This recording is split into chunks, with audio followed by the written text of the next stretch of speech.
Bonjour et bienvenue sur la chaîne, je suis contente de vous retrouver, bien entendu pour parler de mes lectures. J'ai préparé ce petit tas de livres et on va voir ça tout de suite. Alors je vais commencer par une suite parce que j'ai lu Le Dernier Royaume, l'acte 2 qui s'intitule Le Roi du Sang, écrit par Morgane Roths aux éditions Michel Lafon. Je vous ai parlé de cette série il n'y a pas très longtemps vu que j'avais lu le premier tome. Ici j'ai emprunté à la bibliothèque le second tome.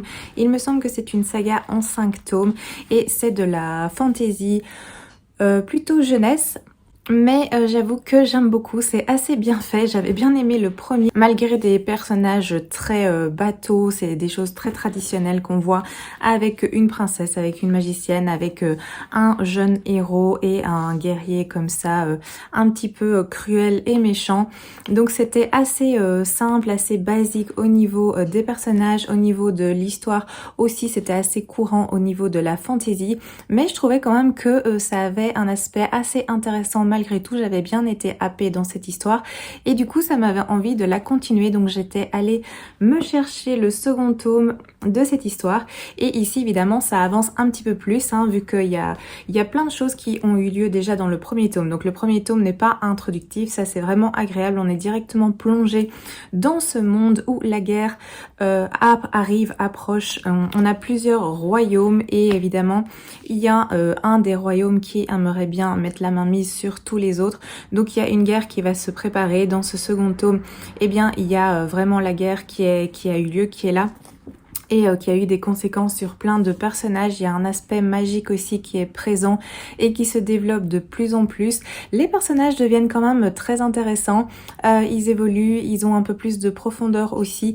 J'apprécie plus certains personnages qui me plaisaient moins dans le premier tome. Donc c'est vraiment très agréable comme lecture. Il y a pas mal d'enjeux aussi qui pointent le bout de leur nez. C'est quand même une histoire qui est bien construite et qui a une certaine complexité au niveau de l'histoire, pas au niveau de la lecture. C'est très accessible, c'est fluide, on ne se perd pas. Si vous n'êtes pas habitué à lire de la fantasy, n'ayez pas peur, vous pouvez vous lancer là-dedans, vous allez suivre sans aucun problème. Donc de ce côté-là, c'est très facile d'accès, donc c'est une bonne chose aussi. J'ai quand même passé un très bon moment avec ce second tome. Je lirai la suite, je sais pas quand, je vais pas les faire traîner. La prochaine fois que j'irai à la bibliothèque, je le prendrai peut-être le troisième tome. À voir, je ne me suis pas encore décidée, donc on verra bien. Autre chose qui vient de la bibliothèque, c'est celui-ci qui est Le Mystère du Lac. C'est écrit par Jason Paman aux éditions Jungle. C'est un petit livre que j'avais vu passer il y a pas longtemps et comme je l'ai vu tout à fait par hasard à la bibliothèque, je me suis dit ben voilà, je vais le prendre et le lire. Ça se lit très vite, mais c'est un livre jeunesse, c'est une BD, ça se présente comme ceci. Donc je vous montre déjà quelques petites planches. Les dessins sont assez jolis, c'est basique, mais c'est des jolis coloris et c'est assez agréable à suivre. Donc ici on va suivre Iris qui est une petite fille qui ne rêve que d'une chose, c'est quitter la petite ville dans laquelle elle vit, la petite ville de Bugden. Elle a un petit côté explorateur, elle aime bien partir à l'aventure et elle est souvent accompagnée par Sam, son meilleur ami. Lui c'est un peu l'inverse au niveau du caractère, elle est fonceuse, lui il est plus prudent, elle rêve de quitter la ville, lui il y est très bien, il a un petit côté plus casanier, il est suiveur dans leurs relations, donc c'est Iris qui lance des idées ou qui commence des choses et c'est lui qui suit. Donc ils ont cette relation d'amitié qui est présente et un jour en fait la rivière qui passe dans leur ville, aux abords de leur ville, va être complètement à sec et elle va mettre à jour une ville cachée. Cette ville va être explorée évidemment par Iris et Sam et ils vont découvrir des choses étonnantes. C'est donc un récit très sympathique sur la thématique de l'amitié avec une pointe de mystère et d'originalité malgré tout. J'ai apprécié le petit duo que forment Iris et Sam, c'était très agréable de voir leur relation et leur relation aussi évoluer au fil de l'histoire. C'est une lecture toute douce dans son ensemble qui conviendra à un public jeune. Après j'ai apprécié j'appréciais aussi, mais c'est vrai que je suis contente de l'avoir emprunté et de pas l'avoir acheté. Donc c'est pas un livre que je compte mettre dans ma bibliothèque. J'ai bien apprécié le découvrir, mais c'est tout. Le rythme est dynamique et est prenant, donc ça se lit vraiment très très bien. Comme je vous l'ai dit, le petit dessin est agréable. C'est pas un dessin où il y a énormément de détails et de fioritures, mais c'est efficace. Ça fait bien passer les émotions des personnages. Donc c'était quand même un très chouette petit ouvrage jeunesse que je recommande pour les plus jeunes. Alors je passe maintenant à 2 lectures que j'ai faites le 31 octobre pour Halloween. C'était prévu, je me suis fait L'étrange Noël de Monsieur Jack et Vive la Reine des Citrouilles. C'est aux éditions Hachette tous les deux. Donc ici c'est selon l'œuvre de Tim Burton évidemment. Et ici c'est écrit par She Earnshaw. Les livres sont magnifiques, ils m'avaient tapé dans l'œil. Ils ont un petit jaspage comme ceci qui est absolument à tomber par terre. Les couvertures aussi sont très belles, donc j'avais été me les acheter parce qu'ils partent extrêmement vite. Il y avait plein de sites où ils étaient plus disponibles, plein de librairies où ils étaient plus en stock, donc j'ai eu la chance de trouver un endroit où ils étaient encore tous les deux là et en stock, donc je me suis ruée dessus et je suis super contente. Donc j'ai lu ces 2 livres l'un à la suite de l'autre. Donc pour ce qui est de L'étrange Noël de Monsieur Jack, c'est l'histoire qu'on connaît, l'histoire du dessin animé basique, hein. On a Jack qui est le roi d'Halloween qui vient de terminer la fête d'Halloween qui a eu un très très grand succès. Il faut déjà préparer la prochaine, mais Jack sent un vide en lui. Il rêve d'autre chose, il rêve de ressentir d'autres choses et tout à fait par hasard, il va franchir une porte qui va le mener dans le village de Noël et là il va avoir une révélation évidemment. Vous connaissez l'histoire donc c'est tout pareil, il n'y a aucun changement, c'est le dessin animé que nous redécouvrons ici dans cette histoire. Donc pas de surprise, mais c'est ce que j'attendais, je le savais tout à fait avant de commencer ma lecture et j'étais très contente de lire cette histoire, ce dessin animé que j'aime tellement. Donc voici pour celui-là, il n'y a pas énormément de choses à dire. Moi je suis fan absolue de ce dessin animé. Donc voilà, il n'y a rien de plus à ajouter. La Reine des Citrouilles c'est différent étant donné que ça ne se passe pas dans le dessin animé. Donc on se trouve après L'étrange Noël de Monsieur Jack. Donc ici on a Sally et Jack qui se sont mariés. Ils sont même partis en voyage de noces. Ils ont passé une des petites portes qui mènent vers les autres fêtes, à savoir la petite porte qui a un cœur. Donc ils vont se retrouver dans le village de la fête du 14 février. Ils vont passer un bon moment à 2, mais le temps est venu de retourner à Halloween étant donné qu'il y a plein de choses à faire. Jack est tout le temps sollicité pour organiser le prochain Halloween par Monsieur le maire et les autres habitants de Halloween. Et maintenant, les choses changent pour Sally étant donné qu'elle est la reine des citrouilles, donc elle a un rôle aussi important à jouer dans la ville d'Halloween. Elle va être constamment sollicitée. On va vouloir un petit peu la changer sa garde-robe, changer son apparence et elle se sent perdue dans cette nouvelle position, dans ce nouveau rôle qu'elle a. Elle rêve que de calme et de paix, de retrouver un petit peu le calme qu'elle avait dans sa vie précédente, donc sans être mariée à Jack. Donc à un moment donné, elle va partir, elle va quitter toute cette agitation et là, tout à fait par hasard, elle va découvrir une porte cachée menant vers un ancien royaume oublié. Ce royaume s'appelle la ville des rêves et Sally, sans s'en rendre compte, va mettre tous les royaumes en danger. Je n'en dis pas plus pour pas vous dévoiler la surprise, mais c'était une très très chouette lecture. J'ai adoré les faire pour Halloween. Après, vous pouvez évidemment les lire à n'importe quel moment, c'est évident. J'ai beaucoup aimé aussi cette histoire, l'histoire de Sally, qui est un personnage que j'aime beaucoup. Donc ici, on passe tout notre temps avec elle. C'est vraiment un livre qui est dédié à ce personnage. Donc on a vraiment l'action, on a vraiment l'attention qui est mise sur elle. On la découvre davantage. L'ambiance est toujours tout aussi agréable et avec cette histoire en plus on va découvrir d'autres royaumes. Donc je vous ai parlé du royaume évidemment du 14 février. Il y a aussi le royaume des rêves, mais elle va également passer par d'autres portes et par d'autres royaumes. Donc j'ai bien aussi aimé cet aspect. Ça m'a beaucoup plu. J'ai vraiment adoré. Sally est un personnage attachant.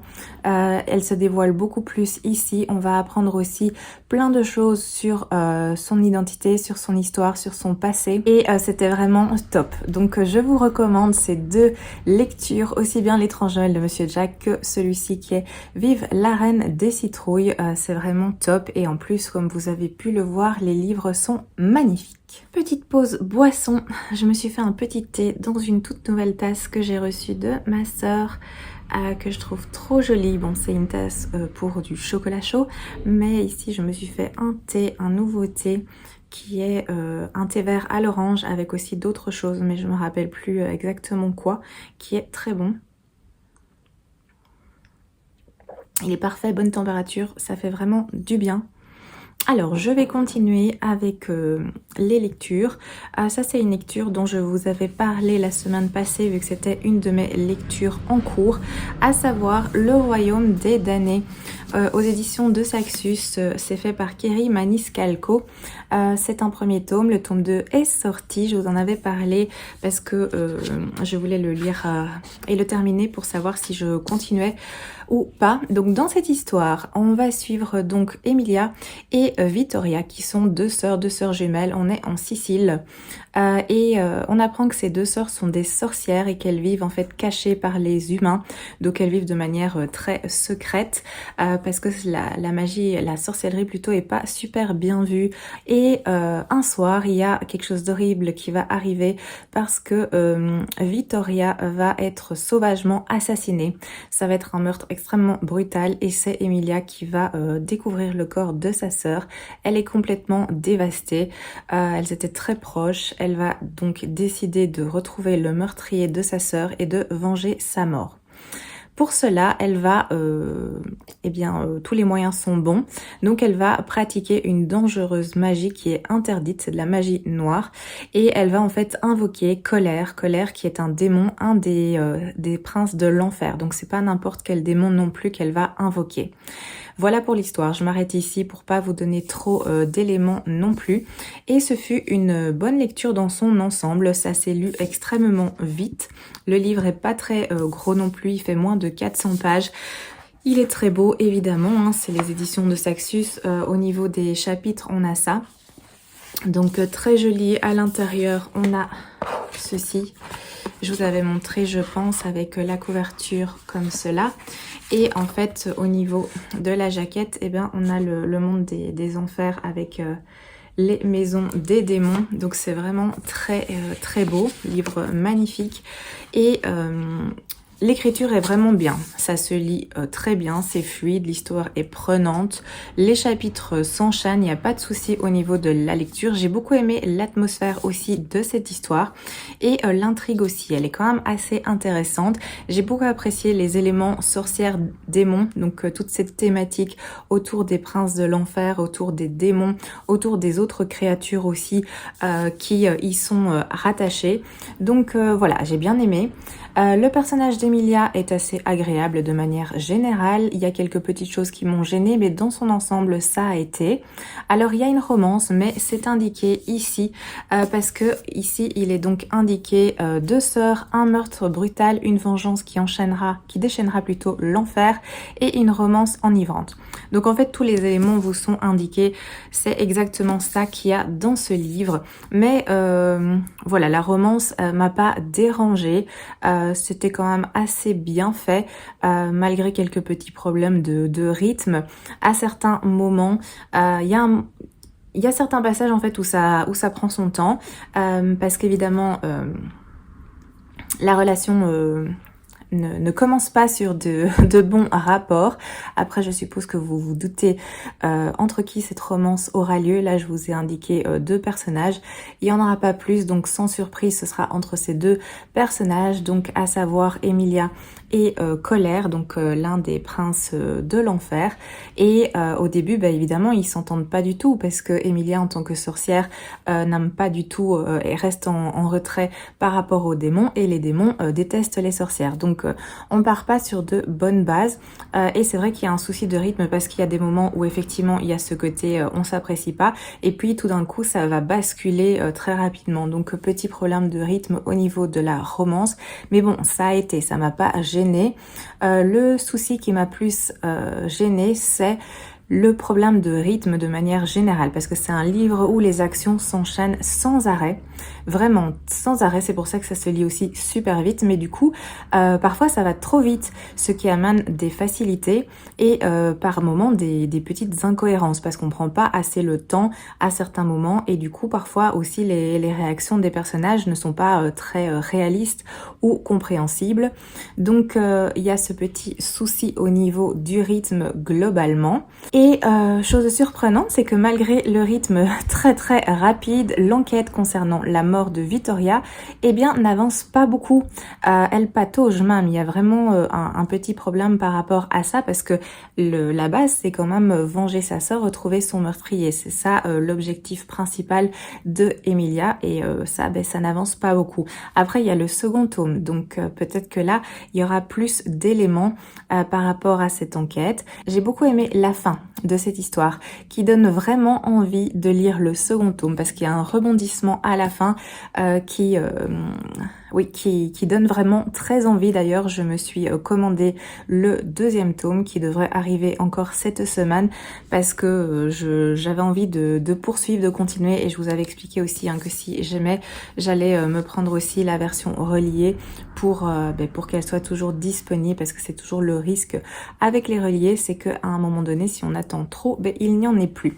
Donc sans surprise, ça m'a quand même donné envie de continuer cette histoire. Ce fut une lecture agréable dans son ensemble, malgré les petits soucis dont je vous ai parlé, mais j'ai quand même malgré tout assez aimé pour me lancer dans le second tome, pour avoir envie de découvrir la suite de cette histoire et de voir ce qui va se passer, de voir toutes les intrigues autour de Emilia, autour de tout ce qui se passe en enfer aussi, parce qu'il y a des petits soucis en enfer, il y a beaucoup d'enjeux qui sont là.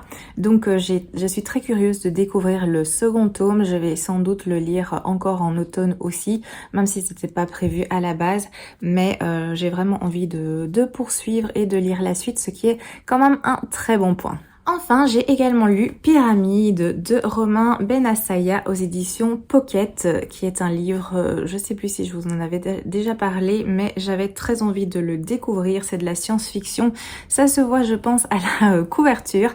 Alors dans cette histoire, nous sommes en 2182 et les humains fuient la Terre qui est sur le déclin. Ils comptent donc se rendre sur Synicis, qui est une planète qui se trouve aux confins du système d'Eridani, si je me souviens bien.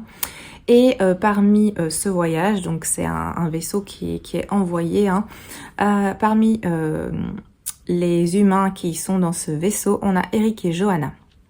Et ils vont être réveillés avec d'autres aussi personnages de l'équipage. Ils vont être réveillés de leur sommeil cryogénique. Et là, au lieu de se retrouver justement à leur destination initiale, à savoir sur la planète Synicis, pas du tout, ils vont constater qu'ils n'ont pas atteint leur destination comme prévu et qui sont en fait coincés dans une structure artificielle qui a l'air immense et qui a l'air labyrinthique. La question c'est donc où sont-ils? Que s'est-il passé? Comment sortir de cette structure parce qu'on n'en voit pas la fin? Et comment faire pour reprendre leur voyage et se rendre sur la planète initialement prévue? Donc ça c'est pour l'histoire. Et j'ai vraiment beaucoup aimé ce récit de science-fiction. C'était vraiment très très agréable, c'est très chouette. C'est une belle brique, mais de nouveau, ça file tout seul, c'est très prenant. J'ai beaucoup aimé l'ambiance et j'ai beaucoup aimé la plume de l'auteur, ce qui facilite évidemment la lecture, c'est évident. Il se passe beaucoup de choses dans cette histoire. C'est extrêmement riche et c'est extrêmement bien construit, donc je suis ravie d'avoir pu faire cette lecture. Il y a des rebondissements, il y a des complots, il y a du ressentiment, il y a vraiment beaucoup d'émotions dans cette lecture. Il y a aussi beaucoup de thématiques qui sont très intéressantes et il y a plein d'éléments qui font réfléchir parce qu'on va voir ces humains qui vont devoir complètement repenser leur mission, leur objectif, leur façon de vivre entre guillemets, parce que la base c'était on rentre dans le vaisseau, ils sont là avec des centaines d'humains évidemment qui ont quitté la Terre, ils sont pas tout seuls et ils sont plongés dans un sommeil. L'idée c'était de partir, de se retrouver sur la nouvelle planète, de réveiller tout le monde. Mais ici l'objectif est différent étant donné qu'ils sont coincés quelque part dans l'espace, ils savent pas trop où. Et ils savent pas trop comment repartir. Donc il faudra vraiment analyser cette nouvelle situation et savoir quoi faire exactement. Question logistique, tout ce qui est alimentation, etc. C'était pas prévu pour rester coincé comme ça en plein milieu de l'espace. Donc il y a plein de problèmes qui sont bien présents, auxquels il faut trouver une solution. Donc c'était très intéressant de suivre ces personnages. La psychologie des personnages est vraiment top. C'est très bien travaillé et les relations entre les différents personnages aussi. J'ai beaucoup apprécié cet élément, tout ce qui était psychologie autour des personnages de Johanna et Eric évidemment. Mais après on va aussi avoir d'autres personnages. Donc c'était vraiment très bien fait.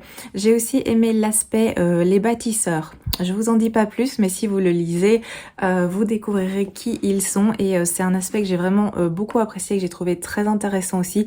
Les rapports aussi entre les bâtisseurs et les humains, leur façon de réagir et de voir les choses. Donc c'était vraiment très bien.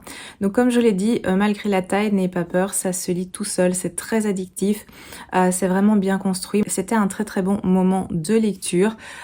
C'est de la SF qui est accessible. C'est pas non plus super pointu, donc si vous n'êtes pas habitué à la science-fiction, n'ayez pas peur, je pense pas que vous allez galérer à comprendre. C'est quand même... Oui, c'est accessible. Moi, j'ai pas eu de soucis à comprendre. On n'a pas des termes techniques, on n'a pas un cours de physique quantique, donc vous tracassez pas à ce niveau-là, ça ira. Juste le titre et la couverture, c'est assez trompeur parce que moi, quand j'ai vu le titre et la couverture, je m'attendais à un autre genre d'histoire et en fait... c'est pas ce à quoi je m'attendais, donc c'est pas grave parce que j'ai beaucoup aimé. C'était vraiment une très bonne lecture, mais voilà, ça surprend malgré tout. Donc vous attendez pas, enfin je sais pas, moi je m'attendais quand je vois pyramide, je m'attendais peut-être avec quelque chose en lien avec l'Égypte ancienne ou une religion, enfin je sais pas, quelque chose des restes, mais en fait pas du tout, du tout. Donc voilà, il y a juste ça, ce petit élément qui fausse un petit peu les pistes, mais sinon excellente lecture. J'ai également lu L'Épouvanteur, l'apprenti épouvanteur, même le premier tome de Joseph Delaney aux éditions Bayard Jeunesse, aussi un emprunt de bibliothèque qui explique son état.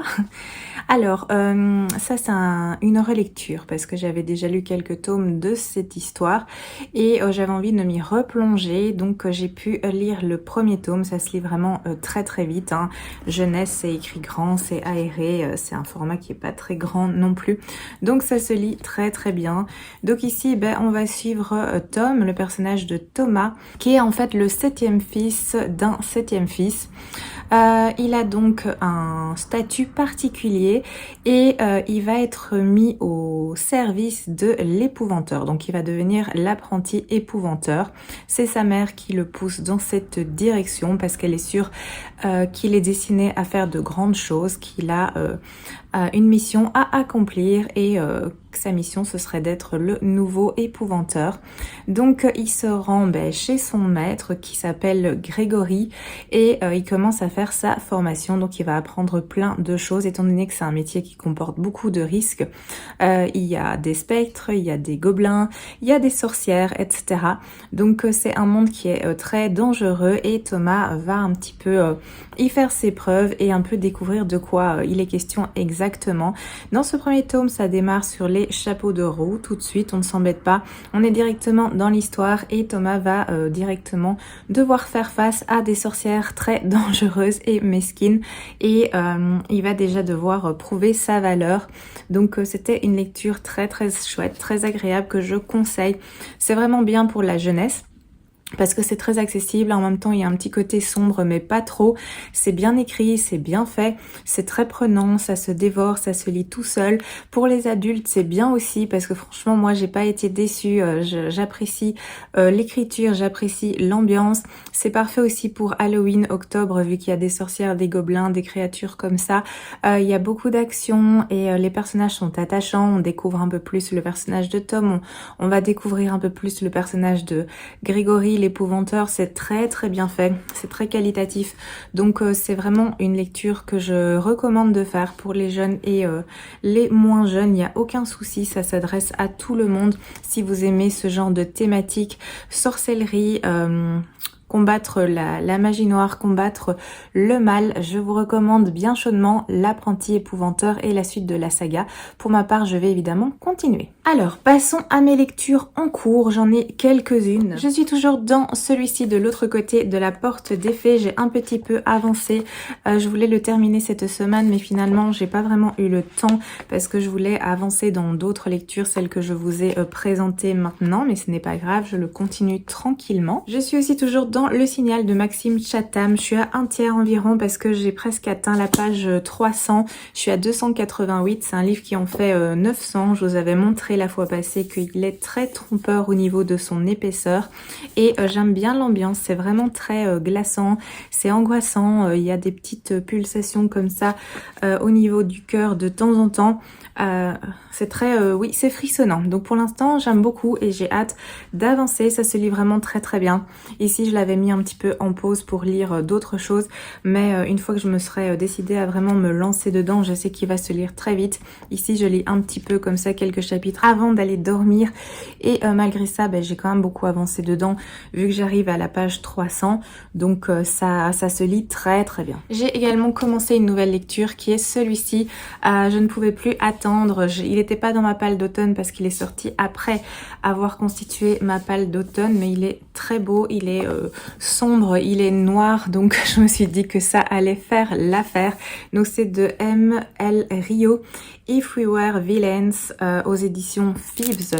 Phoebs, je ne sais pas, ça appartient à Castlemore.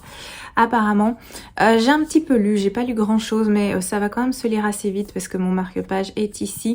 C'est un livre qui fait 400 pages, 400 et des 470 environ. Là, j'ai lu quelques lignes, je suis à la scène 5, page 38, donc ça agencé, oui, comme une pièce de théâtre avec des scènes et pas des chapitres. Et j'aime vraiment bien. On est dans l'ambiance théâtre, hein, thématique théâtre à 100%.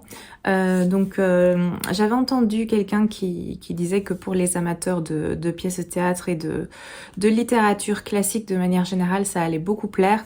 Peut-être que ceux qui ont moins d'atomes crochus avec ça, moins. Ici, moi pour l'instant, j'aime beaucoup. Je suis pas une fan de théâtre ni de classique, mais c'est pas un domaine qui me rebute, donc ici j'apprécie les quelques pages que j'ai déjà lues et j'ai hâte de découvrir la suite. Ça se lit vraiment bien, la plume elle est très agréable, ça se lit vraiment bien.